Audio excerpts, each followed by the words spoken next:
Micah, I've been talking to people in Paul George's camp, and I'm told that it is not expected that he will be suiting up for opening night next Wednesday in Boston. I am told, though, that he is making significant progress after having off-season arthroscopic knee surgery, and a return, a debut, should be shortly into the regular season. We have Paul George injured. We have false optimism. I'm putting the over under at 13 games for his return.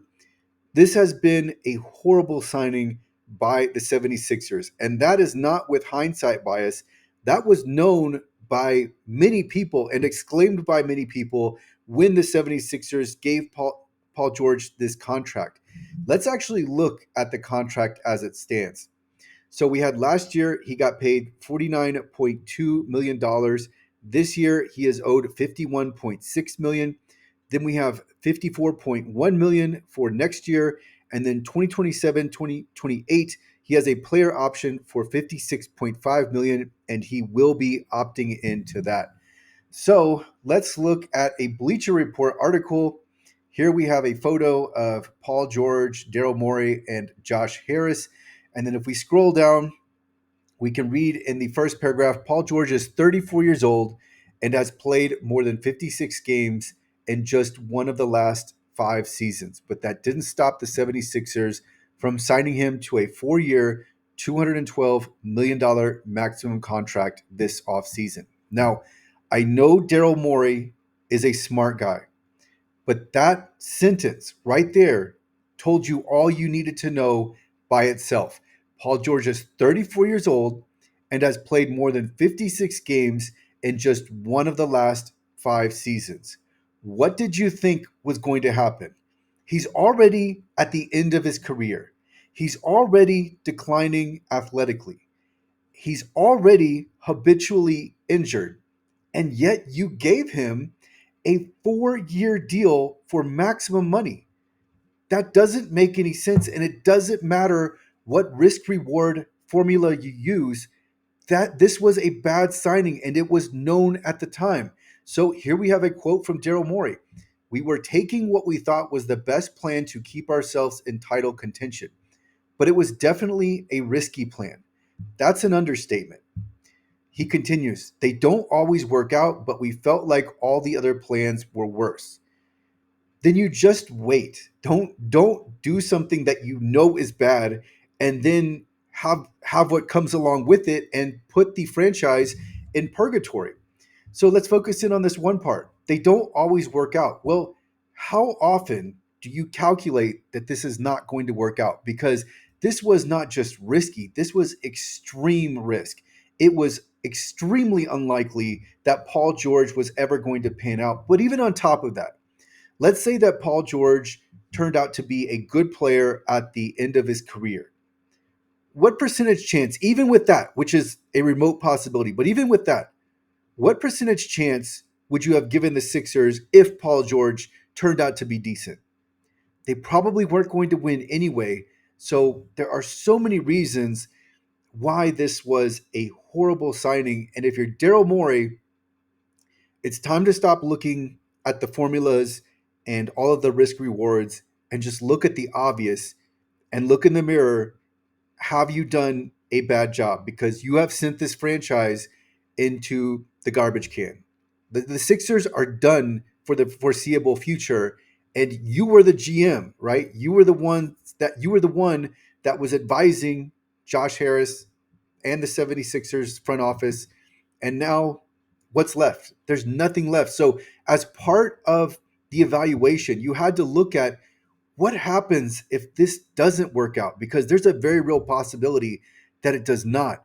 Now you have max money going to Paul George and Joel Embiid, who aren't going to be playing and can never be relied upon. From here on out, even if they do play, you can never rely upon them. And can you imagine Paul George and Joel Embiid actually making it through the entire playoffs? Of course, the regular season is out of the question, but just even for the playoffs, I can't imagine them making it through 4 different rounds. So the 76ers are done. They decided to bank everything on 2 players that were very likely to get injured. So I didn't plan on covering. Of course, this is brand new.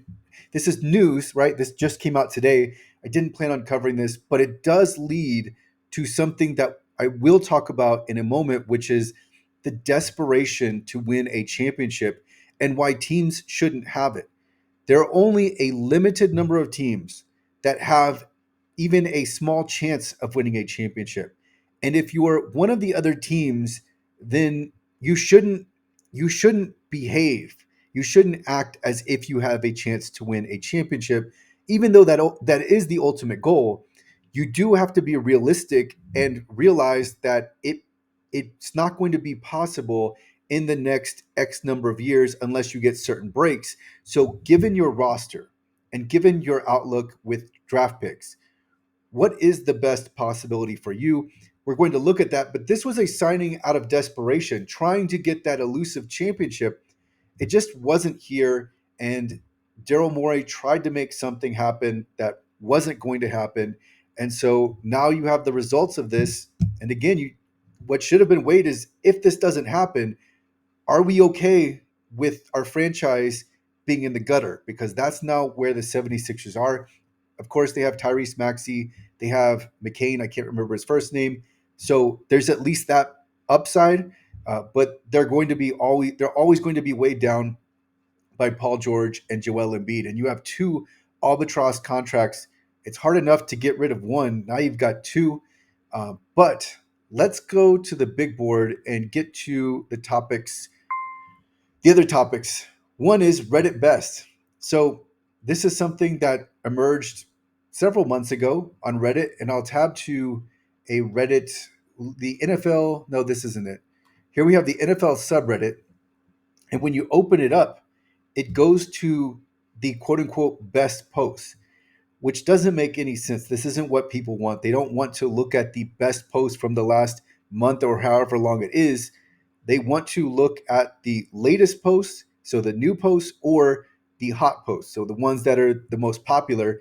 And so what's very interesting here is you have Reddit starting off with a post that is hot, like something recent from five. Here we have 5 hours ago. It's got a lot of traction, 4,000 upvotes and 605 comments.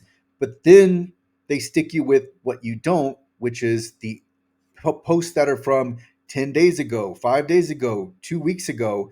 And if you're going to Reddit, which most people are frequently going back and checking for their news, you don't want to see this. And so if you did, it would make more sense that you could sort by best as an option, but it shouldn't be the default. So just looking at the NFL, we have one post from 5 hours ago, another from 10 days ago, 7 hours ago, 5 minutes ago, 4 days ago.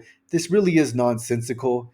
And so most here are recently, but then we have another from 25 days ago, one from 19 hours ago, another from 7 days ago. And it's just most of this is recent, but some of this here we have a 6 day old post. It doesn't make a lot of sense. And we can see that people very much dislike this. So someone here, this is in a Reddit post, just why is Reddit suddenly sorting by best by default instead of by hot? My guess is page views. So if you force the best post to show, then it causes you to go through more of Reddit. Maybe someone doesn't resort by hot or new, and that causes them to go through more posts than they would have otherwise. Or if they do go to hot or new, then they get those. Then you have another page view. That's my only guess because this is so unuser friendly, it doesn't make any practical sense. So there has to be, I think there has to be something to this, but it's a very odd choice. Someone decided that they were going to be really smart with this, and it's just it's very annoying, especially because I go to the subreddits for the NFL, NBA, and MMA frequently, and now you have to go around this best. And so what I usually do is I just add to the URL string just new or hot, but it's still annoying, and it's something that comes up on a daily basis for me. So we covered that. And then another, so can podcasters lose their fastball? There is a podcast. It's the R. Bill Simmons podcast, and the R stands for, it's a subreddit. So apparently, the podcast is tied to the Bill Simmons subreddit. And this podcast has been interesting to me. I've listened to three to five episodes, and it's good for me because I get more context. Because if you just listen to Bill Simmons, you only know what you're interpreting. You're taking away from the Bill Simmons podcast, and you just don't have that additional context uh, that other people might have surrounding the Ringer, etc. And especially with the news around Ryan Russillo leaving, I was interested to see what someone who had more context would say. And it was interesting listening to this latest podcast, not because they talked about Ryan Russillo all of that much, but because the host uh, had the line, something along the lines of Bill Simmons has lost his fastball. And it made me think, do podcasters actually lose their fastball? Because when you think about losing your fastball, it's a pitcher who is in the decline, they've been injured, and they're no longer able to reach that same peak that they were once at. So with a podcaster, do they actually do that? I mean, because we're just sitting here and talking.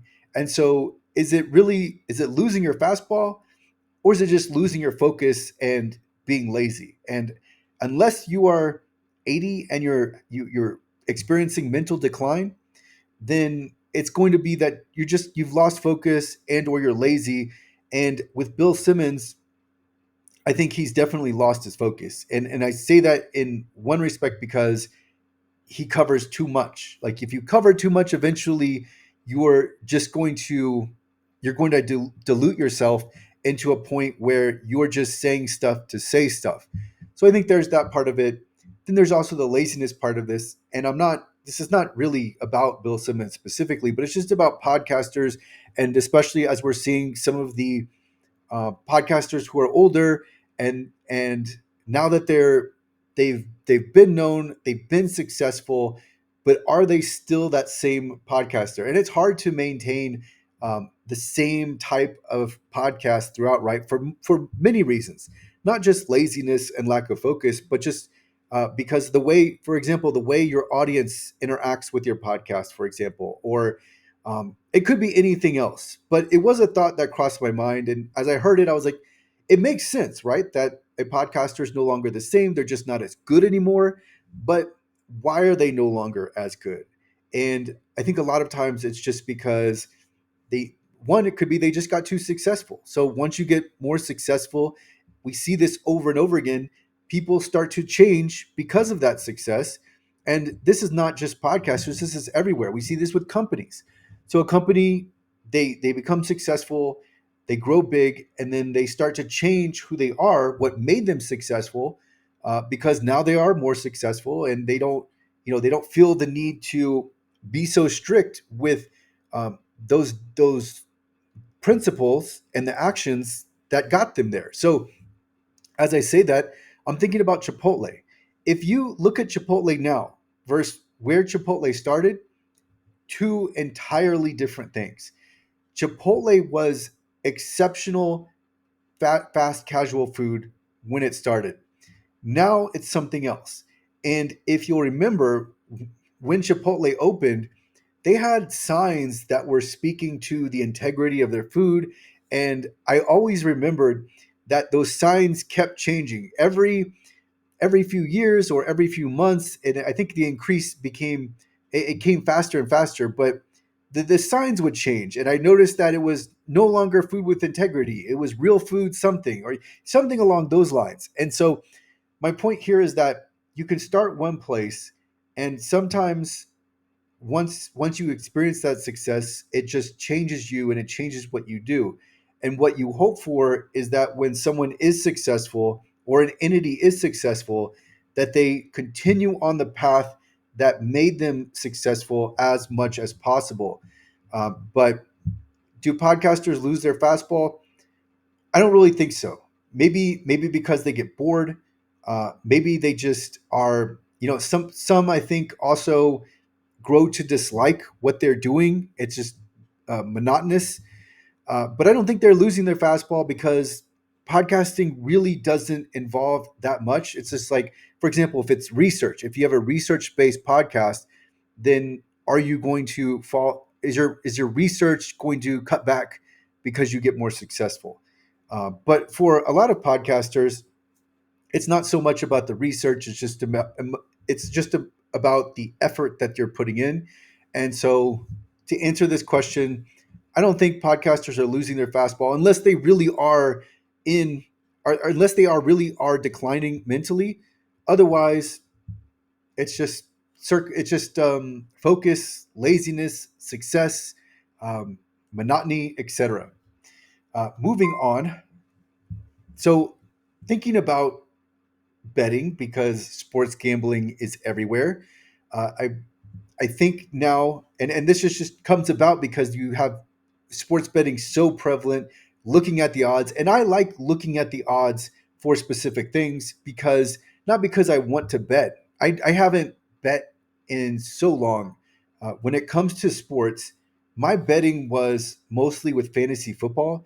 I stopped fantasy football completely and I never went back, and I've never really even been tempted by fantasy football again. And that's because fantasy football is not the same as it once was.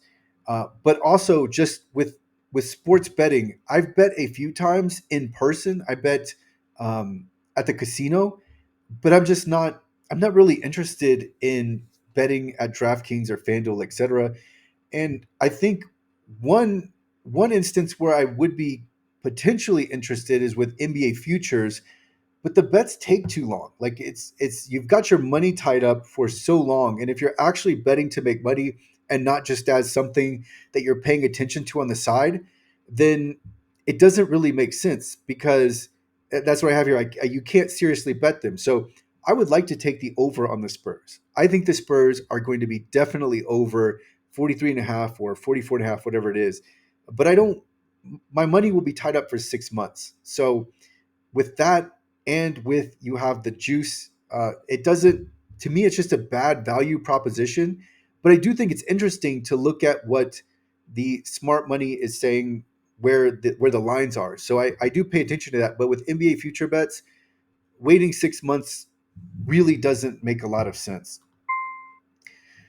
And so this somewhat random, but I think it also ties into some of the threads I've got going with the NBA. But I started to research something when I was looking at topics for this podcast. And as I was going, I started to think about international play.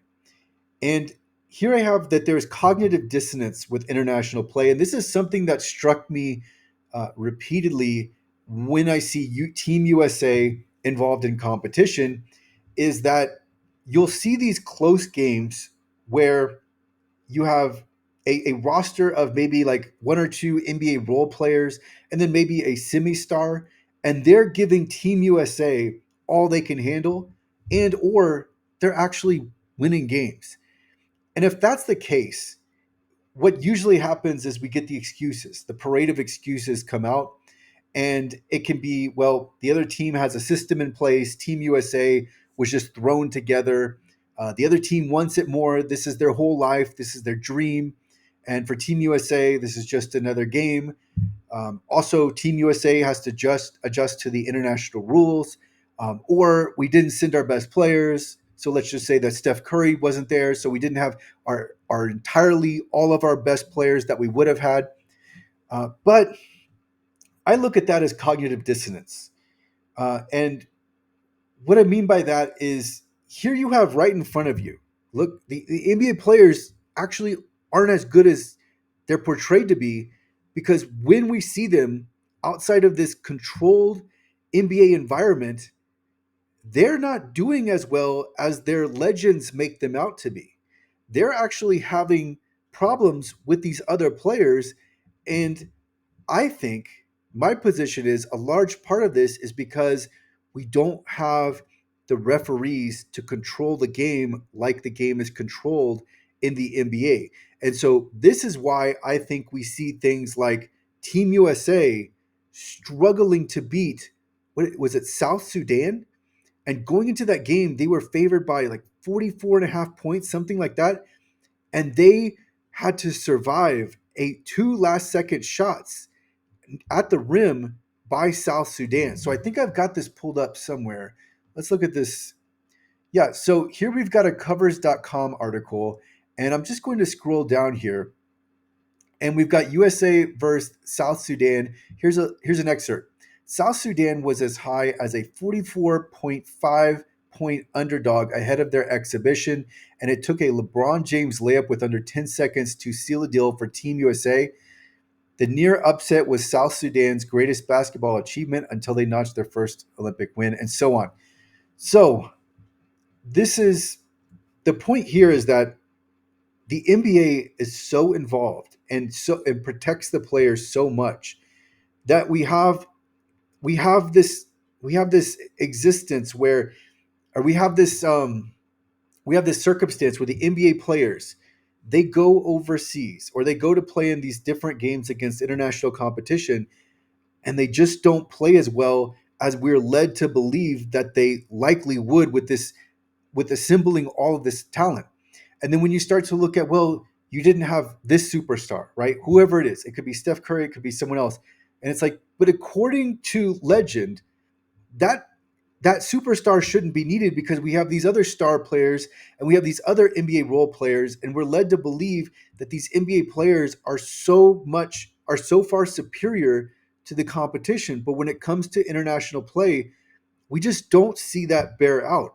Now, I'm not saying that these aren't the best players in the world, but what I am saying is that the NBA helps them to become better than they really are because we have the referees. The referees are there to control the game and to control the game. And I think that directly affects how the USA comes across in international competition. And when they don't have the referees to control the game in a certain way, their star status, isn't as high as we're made to believe it is.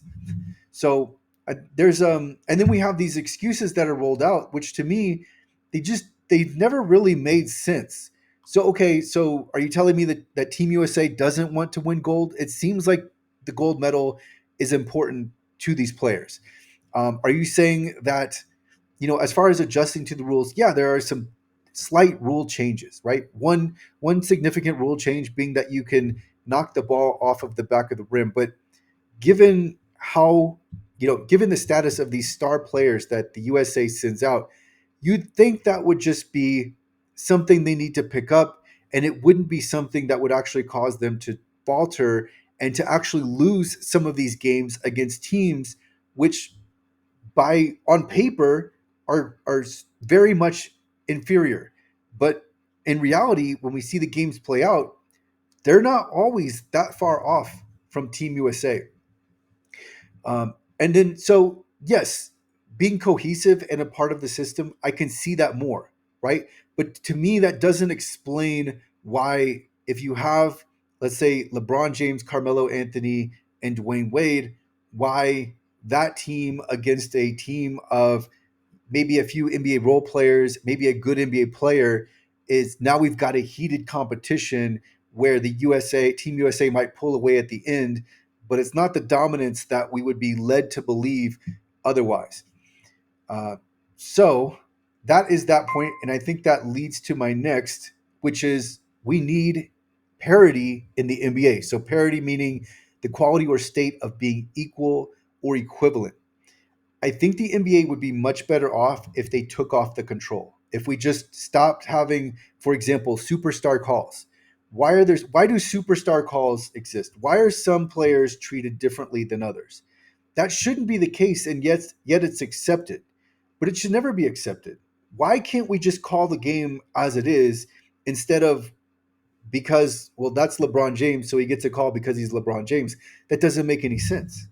Why? And so I think if the NBA just treated the games as if, hey, here are the referees, here are the players, everyone's looked at the same, the teams are looked at the same, I think you'd have a much, much better product.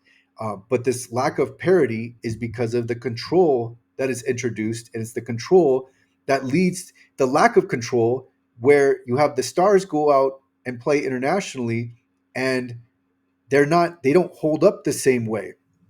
But even within the league, if the NBA had more parity and we didn't have the superstar calls, here I have wire superstars getting the favorable calls anyway, because they don't need, if they're the superstars, then they really don't need the calls. They're superstars. And that's really the point I'm getting at, is like, hey, if they really are stars, then let's go let them play. Let's figure it out. We shouldn't need to prop them up, and we shouldn't want to prop up anybody because it harms the league overall. And I think we do see this seep into international competition.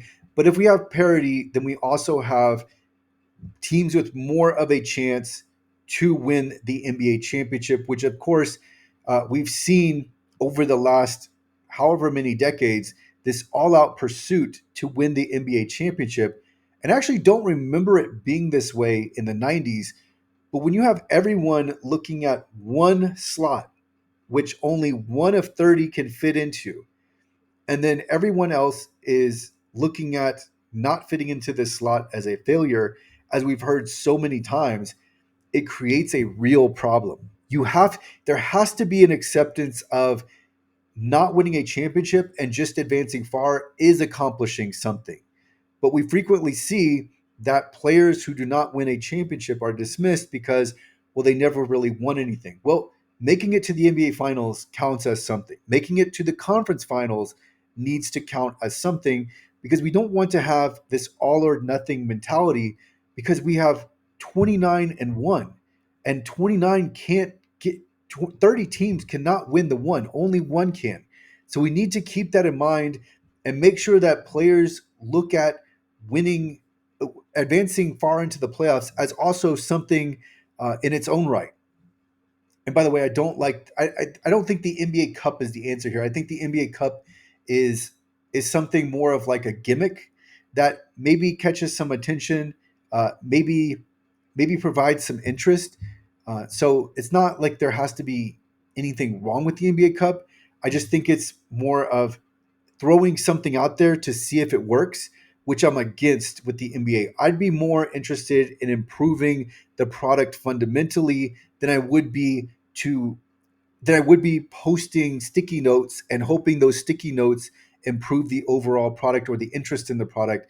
I'm going to look and see, okay, as the league stands, with everything in place, what can we do to improve what's in place rather than adding in something new? So this all leads to embracing good, fun teams. They have no championship in sight, but we're also not pretending like we're going to win a championship because it's just not there. So think about the Charlotte Hornets. They're not going to win an NBA championship, but they could still have a good season, an entertaining season, and everyone can have fun the whole way through. And maybe they do make the playoffs, and maybe they even make things interesting in the first round, or potentially even advance to the second round. That's a great season. That's still an entertaining season. It's within the realm of possibility for the Hornets. A young team, maybe up and coming. They've got some very interesting stars and some real talent on that team. But if you look at it as just like, hey, this team didn't win the championship, so they're really irrelevant, that doesn't make sense. So I think it's good to have just fun, exciting teams where there's no championship, but we're not focused on a championship, and we're also not maneuvering our roster like we're going to win a championship. And so let's list off some other teams I have. Trailblazers. I think Scoot Henderson is interesting. I know he keeps getting injured, but he's someone that I think is I keep looking at his box score. I keep watching for his highlights just because I do think something is there. I don't think that the draft hype was all wrong, but he's interesting. You also have Yang Hansen. You have the Atlanta Hawks, who I think can be a fun and exciting team. They're not going to win the championship, but you've got Trey Young. You've got his ability to do all sorts of different things on the basketball court. A lot of athleticism on the Hawks. The Mavericks are a fun and interesting team now that they have Cooper Flag. Before Cooper Flag, they were lost and they were sailing off to sea, but Cooper Flag brings them back. And I think it's on the Mavericks. You have Anthony Davis. I don't see him lasting this season. I think his career is just going to slowly. I mean, of course, it's going to slowly decline from here, but I think that decline is going to be accelerated by his inability to actually stay on the Mavericks bench, out to actually stay healthy and to continue playing. On the Lakers, I see them as a fun and exciting team, but there's no the Lakers should have no they should have no notions of winning the NBA championship. And I think JJ Redick might genuinely believe that they can. I think JJ Redick is going to be or is a really good coach in the sense that he is going to put in the work. That's what I like about him. He is trying to figure out everything, maximize everything. And I have here JJ optimizing, but you can only optimize so much. There's only so much with the Lakers, even with them being gifted Luka Doncic. There's still not that much there. And so JJ Redick would have to make something out of nothing. And the other thing to keep in mind is that the Lakers are still counting on LeBron to be LeBron, and he's going to start to fade. This season, we've seen him injured. The injury doesn't have to be because of age, but injuries do come with age. And one year, LeBron is going to drop off, and it's going to be a very significant drop off. It might be this year, but even with the Luka gift, there's just not there's not that much there with the Lakers when you really look at them. And so their glimmer of hope is DeAndre Ayton. So if DeAndre Ayton really does buy in and he fulfills his talent, then here you have something. So here you have a former number one pick who has been abandoned by multiple teams. He serves a need that the Lakers have, which is a center. So if DeAndre Ayton can come through for them and start to play like a number one pick, then this is going to raise the Lakers prospects. They're going to be short of being in that contender status, but at least then there's something more here.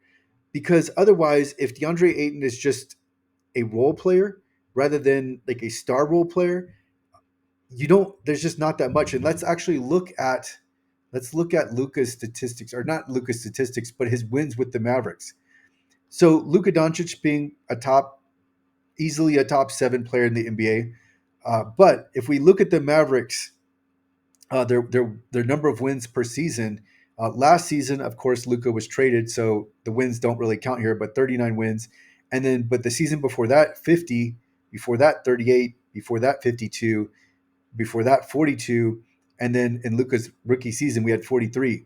So Luka here has topped out at 52 wins, and so it's not like he's really able to carry he can carry the team by himself, but not carry a team into contender status.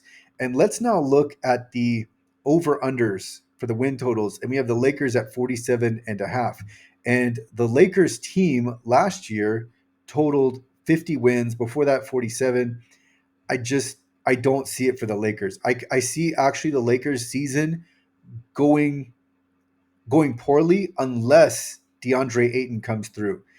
So 47 wins seems really high, and I know, and JJ Redick is going to optimize them to the best of his ability. But when you look at it, JJ Redick can spend all of his time reading through and rereading through playbooks and trying to figure out everything and the best plays and the way to hide Austin Reeves and Luka on defense and LeBron on defense. He can spend as many hours as he wants. It's just not there. The talent's not there. Even with, obviously the Lakers were gifted Luka, but even with that gift, there's still not that much there. And so I think the Lakers are they will be a fun team. You have Luka, potentially LeBron, maybe even a better DeAndre Ayton. So I think this would be this is an example of, here you have a team. Don't try to go for the championship. You're not there. You're not even in the bracket. But what you can do is have a really fun and entertaining season. Of course, we know that's not the Lakers' way, but reality is going to dictate that the Lakers' way this season will be maybe second round, and that's it. It just depends if Luka's there and can drag them, and then if DeAndre Ayton can really pull them up and play like a number one pick. So continuing on, we have the Grizzlies, the Magic. The Magic, when I watch them, aren't that fun to watch. I think they're, I like Paulo Banchero, but I don't think the Magic are actually that fun to watch. But they are a team that you would think would start to, the Magic really need to start turning the corner, and they haven't done that. We haven't seen the results, but they've been injuries have hurt them continually. The Pistons are a team that I really liked. I was actually going for the Pistons to beat the New York Knicks. So I have here somewhat more serious because when I watch the Pistons, I see some real pieces and I see a team that's cohesive and one that has real upside. So I do think the Pistons, they actually turned the corner last season and they can keep going into becoming a serious player in the NBA, which is quite the turnaround for a team that Monty Williams left for dead. And then so I added the end here. We need more unpredictability. We need more Denver Nuggets upset moments where we have Dikembe Mutombo on the floor. The NBA needs that, and that will come with parity because when you have unpredictability, then people want to watch because I don't know what's going to happen. What we've seen so often in the NBA is they want to control it. They want it to be just so. They want to have the referees in control of the game. Lose control of the game and embrace just teams winning that aren't supposed to be winning.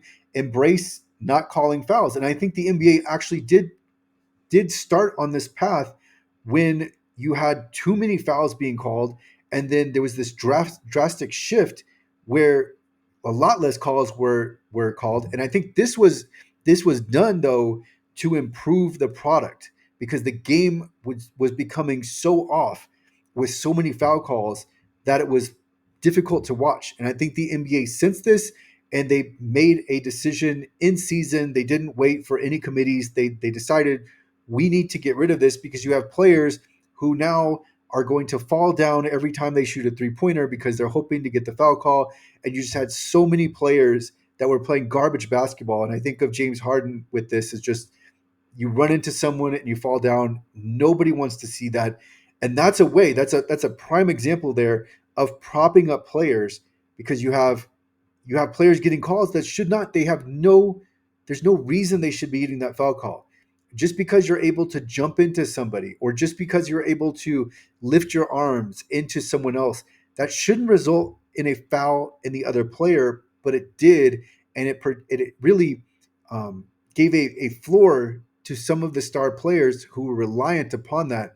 So it's good that they pulled that back, but now I think they need to pull back for another reason. That other reason is that we need more unpredictability. We need teams to be able to win that aren't quote unquote supposed to win. And so if the NBA does that, if they introduce parity, it's going to be good for the league. And the unpredictability, it can't be overstated how much unpredictability will help. We see this more with the NFL, where more teams have a chance of winning, and we see more luck introduced, and that really helps the NFL, and I think it will help the NBA. So, continuing on, just looking ahead at the season, we have some NBA pretenders. The Warriors being one. The Warriors aren't going to win anything. You're not winning the championship. We also have the Clippers and the Bucks, and the Bucks is understood. And even if the Bucks advance far, which they very well may with Giannis, but these teams aren't winning the championship right now. They're just pretenders, and we're going through the motions. But I think they should also we shouldn't see any desperation moves. And I think with the Warriors have done a decent job with not showing desperation in their moves and trying to just force a player on there and then ending up with a worse future as a result. But even adding Jimmy Butler, it's just not here from the for the Warriors. And to answer this, if you're thinking about whether or not this is possible, just look at the Oklahoma City Thunder because right now they are the standard, and none of these teams are going to even they're not even going to come close to touching the Thunder, who are only getting better right now. So these teams are right now. I don't think the Bucks are under any illusion that they're going to win the championship, but I think there's some pretender status around them. But the Clippers might think that they have a remote chance because of the way they played the Nuggets closely last season, but I just don't think they're that close at all. Let's see, I have a repeat slide here. And then, so let's now look at the serious teams, but the needle must be threaded, For the serious teams, let's start with the Spurs. I realize nobody else has the Spurs with even a chance of winning the championship, but I do think it's a possibility given Victor Wembanyama and given the leap we're about to see. This guy very well might win the MVP, and he is surrounded by a lot of talent. Now, given they lack experience, but you really do, there are layers of Spurs talent. So you have Keldon Johnson, you have Jeremy Sohan, and you have Devin Vassell, who have been there for multiple years. But now you've added De'Aaron Fox, who is a very clutch performer. You have you have Dylan Harper, who is a star in the making, and then you also have Stephen Castle. They brought in Luke Cornett, who is an excellent acquisition. Also, Kelly Olynyk is another nice pickup at center. So Victor no longer they're no longer going to rely on Victor for playing center. And then you also have who else was it? You have Harrison Barnes, who is going to be the veteran leadership of the Spurs. They lack experience, and especially the coaching is where I one area where I'm more concerned with the coaching, just because Johnson is so young and he lacks so much experience. But this team is very talented, and you have a guy who is an outlier. Now, this outlier, we haven't really seen him get to he's not really been on full display yet, and he hasn't been in a position where he gets to just take over. In his first season, he was very much controlled by the Spurs tanking, and in the second season, we saw him go out with the condition. But I think there is a definite possibility that the Spurs can displace some of the other top teams as they start to ascend rapidly. By the way, I do not want the Spurs to get Giannis, and I think we'll talk about this more upcoming. But I like where the Spurs are at, and I think they've got a really good roster.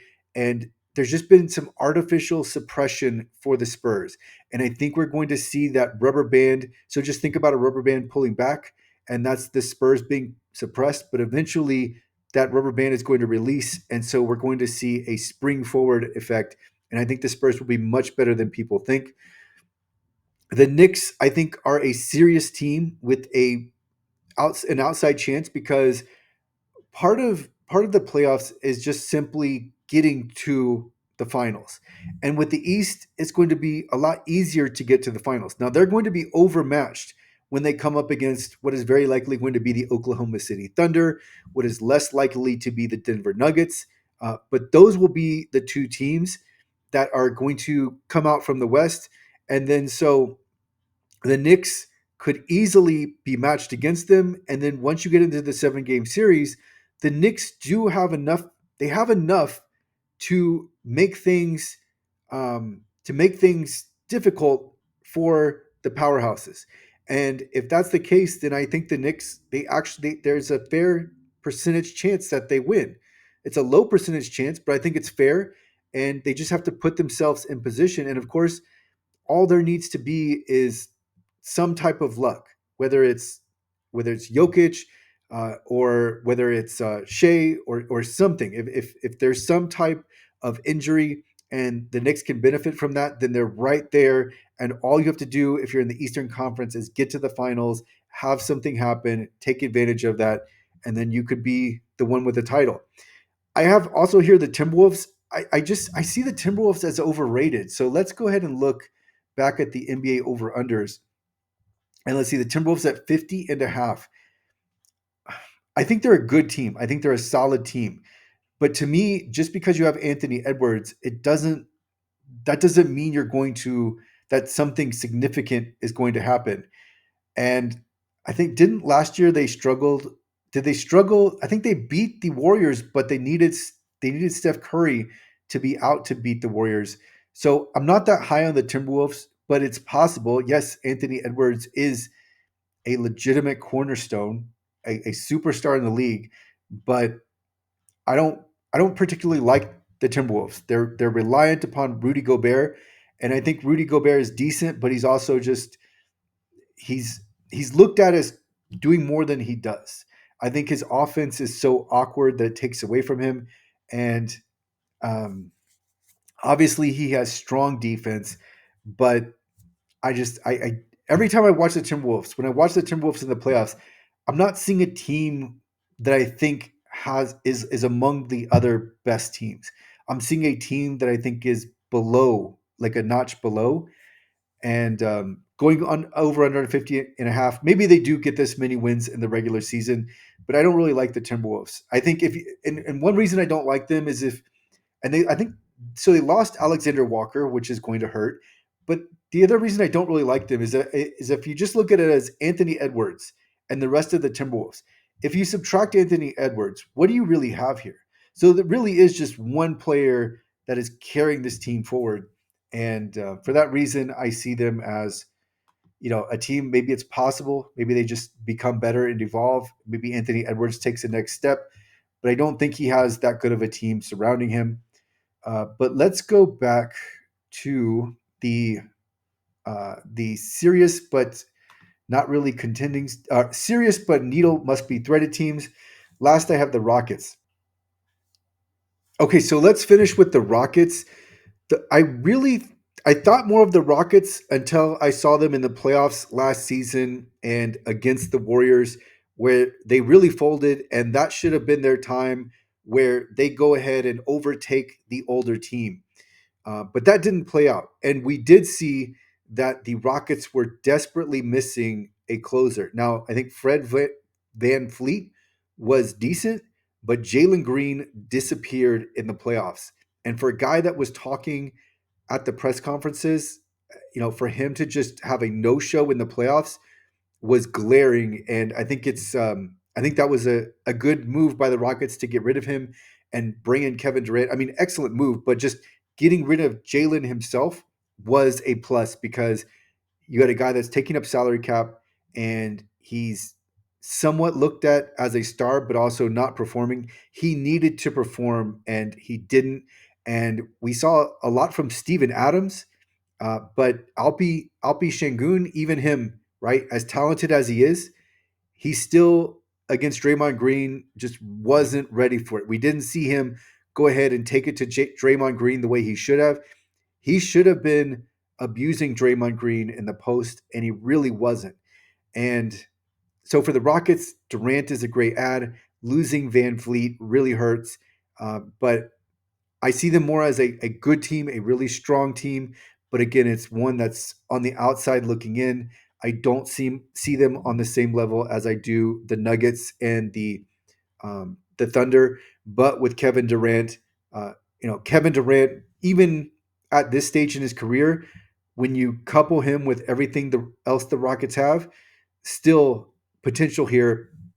And when you look at Reed Shepard and you start to think about, well, maybe if Fred is out, you wouldn't want to lose Fred, but if you did, then maybe you can have Reed Shepard go in and add something new and add something as a additional to what Fred would have added, but then you lose maybe I don't know, whatever steadiness, whatever experience, some of the intangibles that Fred had along with his shooting, but I would expect Reed to be right there with shooting. So maybe there is something to be gained with Fred Van Vliet out, but I have the Rockets also as a team on the outside looking in. All right, so last point here. The legitimate contenders, OKC, Denver, and the Cavaliers. So I think the Cavaliers are forgotten because the Pacers beat them, but also note that the Cavaliers, they were injured when the Pacers beat them. That has to be taken into account. Maybe they're not a strong team, but they look like a very strong team right up until they played the Pacers. And of course, the Pacers did go far, and the Pacers legitimately looked like they could have taken out the Thunder. So the Pacers are a good team, and Tyrese is a legitimate superstar. He came back from his injury, showed he is of superstar quality, or he's a superstar caliber.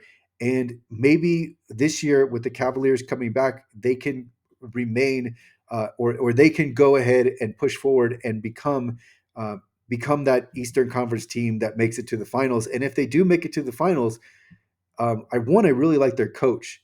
So Kenny Atkinson is a really good coach. You have a strong team that is talented. They added Lonzo Ball, which was an excellent addition.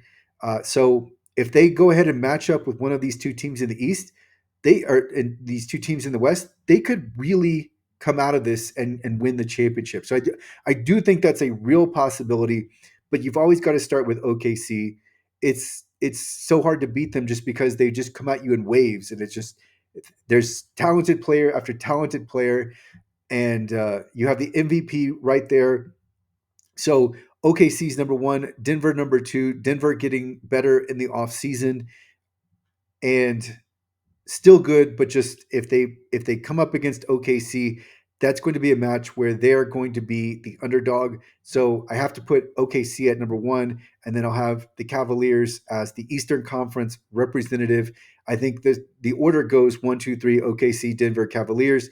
But these are the teams that are most we're probably going to see OKC win. It'd be hard for OKC not to win, even in the regular season. When you see an injury, it's not like it really phases OKC. They've just got so much that they can just move to the next guy, and then there's so much talent surrounding them that they're able to absorb any loss that happens. So that's going to do it for this podcast. If I have any updates, I will include those in the description.